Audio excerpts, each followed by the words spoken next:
Hey, this is Davin with Hagerty in our DIY video series.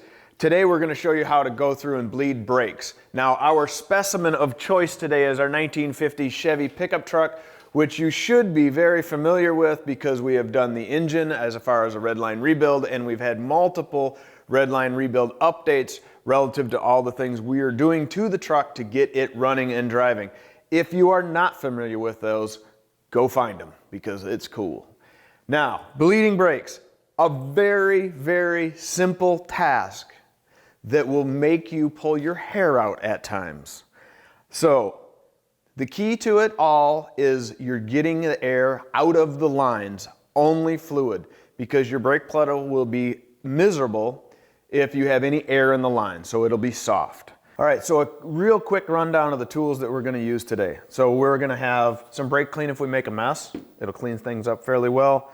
Obviously some brake fluid, .3 based on the year vehicle we have. Yes, only brake fluid goes into the master cylinder.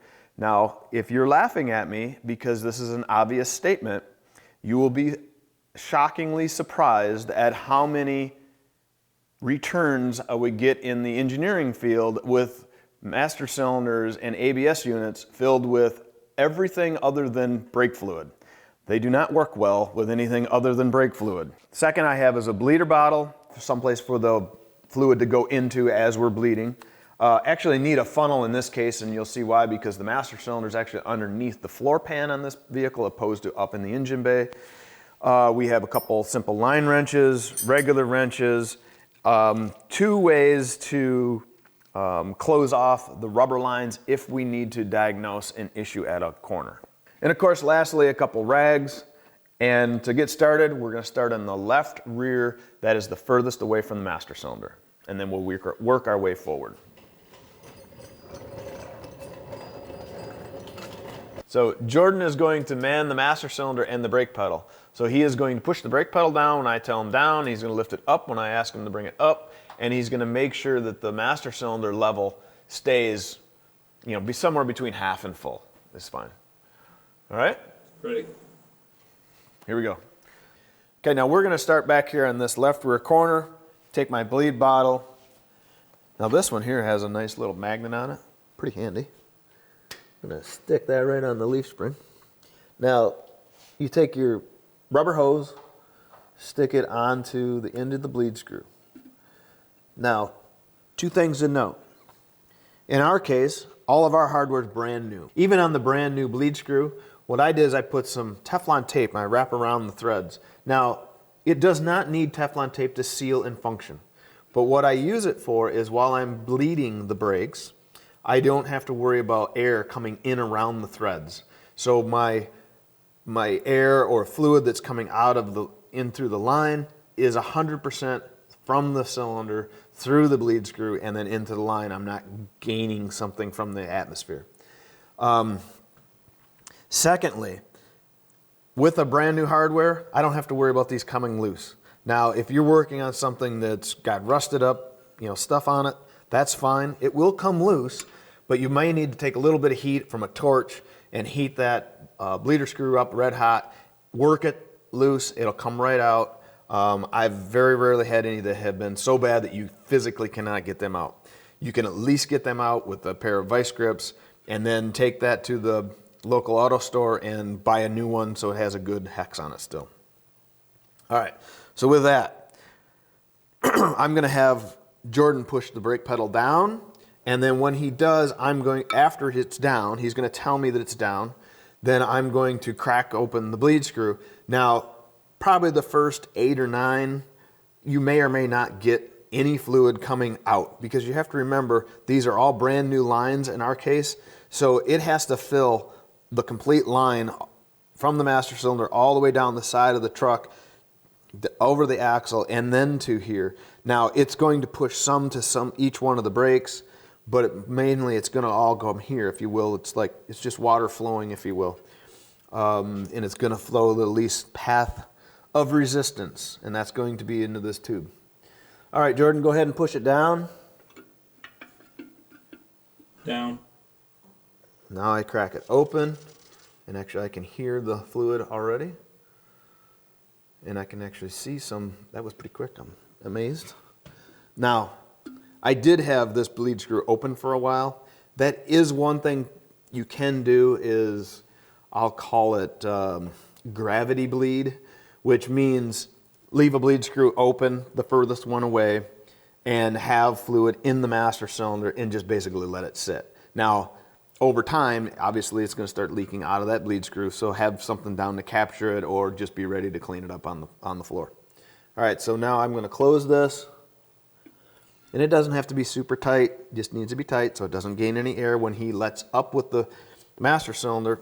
When he lets up with the brake pedal, the master cylinder is going to draw back and it's going to pull a little bit of fluid backwards. And that's why you want to make sure this bleed screw is closed, because you don't want to introduce air coming back in. You're pretty much defeating the purpose then. All right, go ahead and let it up. And then give it a second and then go right back down. Up. And that little bit of hesitation just gives the master cylinder a chance to breathe, because it has to bring in fluid back into that cylinder that's in there that it's pushing on. Down. Crack this back open.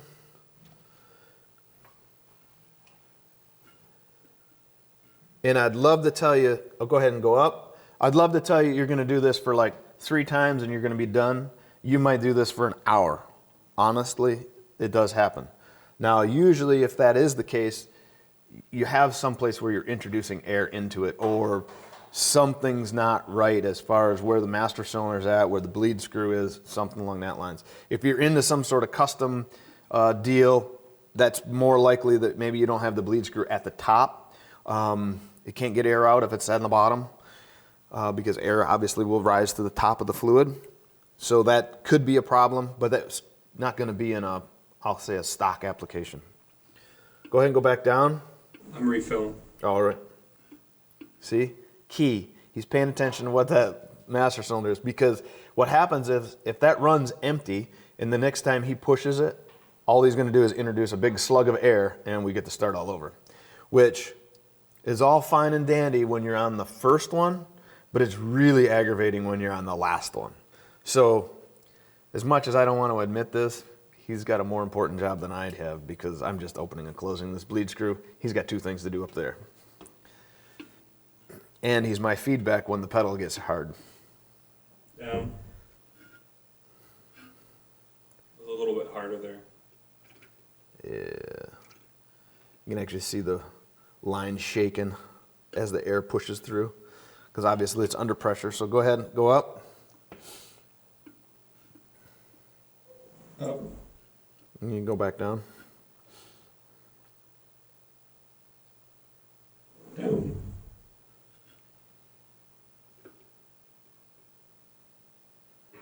You said that pedal is starting to get a little... Yep, it was a little harder there as well. You can feel some resistance. Yep. Okay, cool. Go ahead and go up. Up. Go ahead and go down. Down.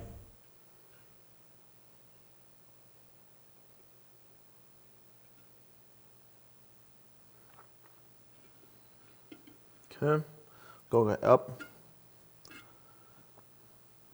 Up. Let's do one more and then we'll move to the next wheel. Now, one of the questions that always comes up is, how do I pump the brake? Do I push the brake really hard? Do I push it slow? Do I pump it multiple times and then crack the bleed screw?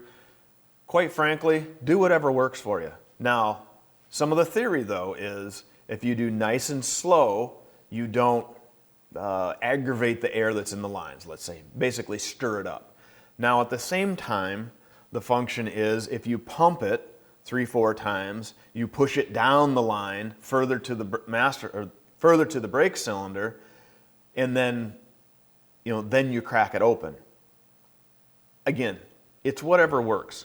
So what I like to do to start with is apply slow and release slow, but give it time for that cylinder to refill. Because if you apply too quickly, then you're not filling the cylinder full as far as on the master cylinder, so you're only getting like a half a shot, let's say. So this way, nice and slow up, let it breathe, slow back down. Now, if you get into a situation where you absolutely cannot get the air out of it and there's a problem, getting to a good stiff pedal, then by all means, pump the brakes. And then, pump them 2 or 3 times, and then hold them down, and then crack open the bleed screw. I've had it to where that, is the only way to make it work. Now, this method that we're doing today is not also the only method, meaning there are pressure pots that you can put on top of the master cylinder that basically force the air out. You can also put a vacuum pump on the bleed screw and draw it out that way. But this, quite frankly, is anything anyone can do with the tools they already have. Okay. All right, another thing to point out. Our system is 100% brand new. So our fluid is going to look brand new coming out of the bleed screws. Now, if you're doing an older system, you're going to find that this fluid will be probably pretty dark.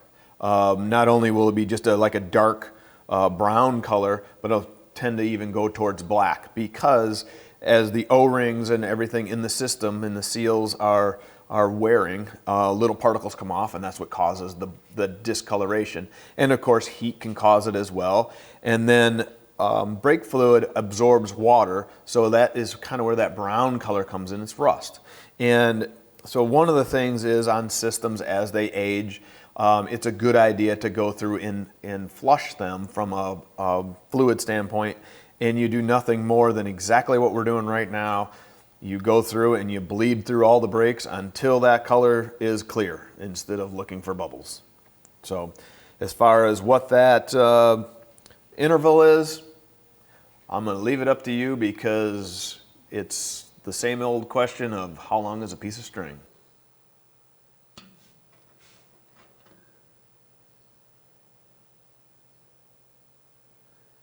All right, now we're just going to repeat the same process until we see no bubbles out of this line.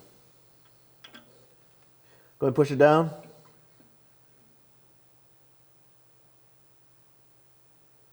Down. Yeah. Up.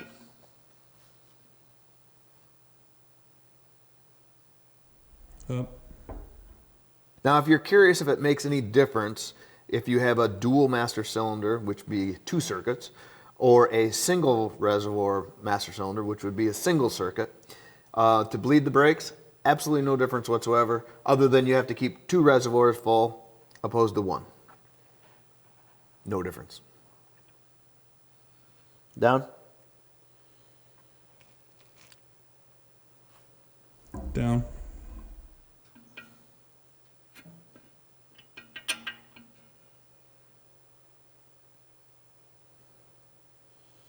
That one went pretty quick. Yeah, I'm good on this corner already. So this corner is going to take less time to bleed, because we've already filled the line from the master cylinder to this point right here where the T is at, going to the left rear. So really all I should have to bleed is any air that would be in this little short, about a 2-foot line. So at this point, this is done for the first time. And now let's move up to the front. Now the rears are bled through the first time. I'm going to go back through all the way around one more time, but I'm going to move up to the front. Now I said go to the longest to the shortest to the master cylinder. Typically speaking, your master cylinder is up on the firewall, up on the left front, right in front of the driver, if you will. This is now below the driver, and the lines typically run from the master cylinder directly to the left front, and then to the right front, and then of course split to the rear. In this case, the master cylinder is under the floorboard, and the way they routed the line, it goes across the vehicle to the right side frame rail, then comes forward to the right front, and then all the way around underneath the radiator, then to the left front. So that makes, long story short, that makes the left front the next one in line, not the right front. Now, if you do it the other way around, it's not a big deal. This is just the most efficient. All right, let me know when you're done.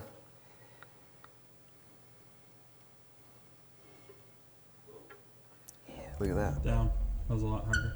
Yep. There's a lot of air in this left front.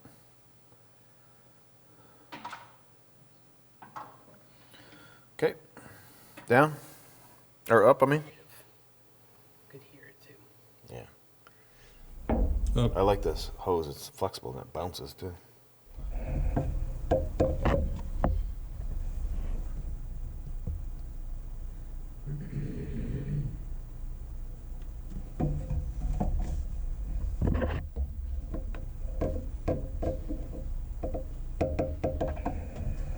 Probably one of the hardest things to illustrate here is the fact that it does take a lot of patience.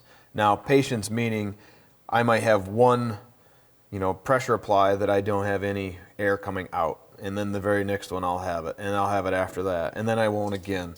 And it can get a little frustrating when you want to be done, and it's late at night, and you want to go to bed, and you need to go to work the next morning, because that happens. Best thing I can tell you is just be patient, otherwise you honestly make it worse. Down. That's pretty tough.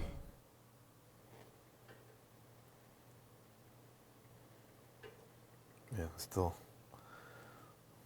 popping air. All right, come up and stay up.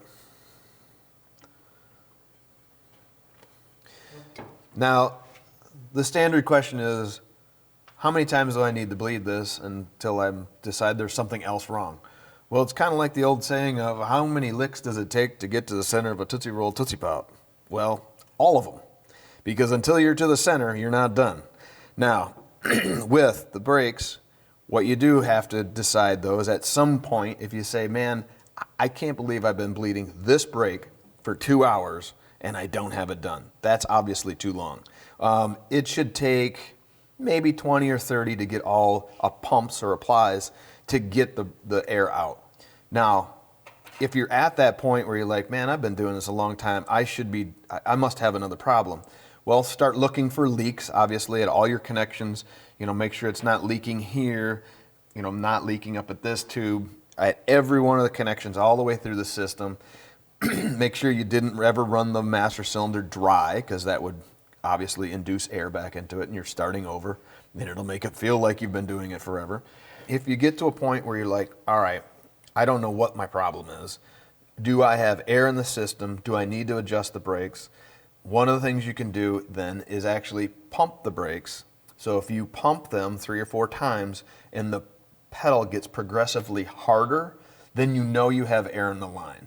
And then you just need to continue bleeding or figure out how to bleed. Now, I have gotten into some systems where the absolute only way I could get past the point of all the air out was using a power bleeder. That's about 1% of the time. With that, we're going to continue here. You can see I'm almost full on my end. Now, this is a brand new system. This is brand new fluid. You're right. I am extremely tempted to reuse this. Now, I would not recommend that because there's probably some particles in there that were in the lines that it's flushed out. It's not a good idea to reuse, but I won't lie to you. If it's 2:30 in the morning and the parts store is closed and I got to get at work in the morning and it's a matter of using this fresh fluid, well, let's just say it's 2:30 in the morning and I got to go to work the next day. We'll leave it at that. Okay, here's our last corner. Now, I know I'm going to have to go back around, but got to get the first round first. Okay, go ahead. Push her down. This should have a Down. big slug of air here at the beginning. Oh,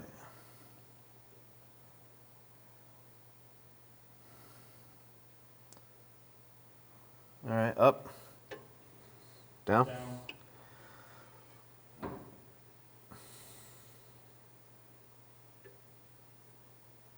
Okay. All right, I like this corner. This is good. Okay, so I'm going to basically go all the way back around, and then that brake pedal is going to come in nice and solid.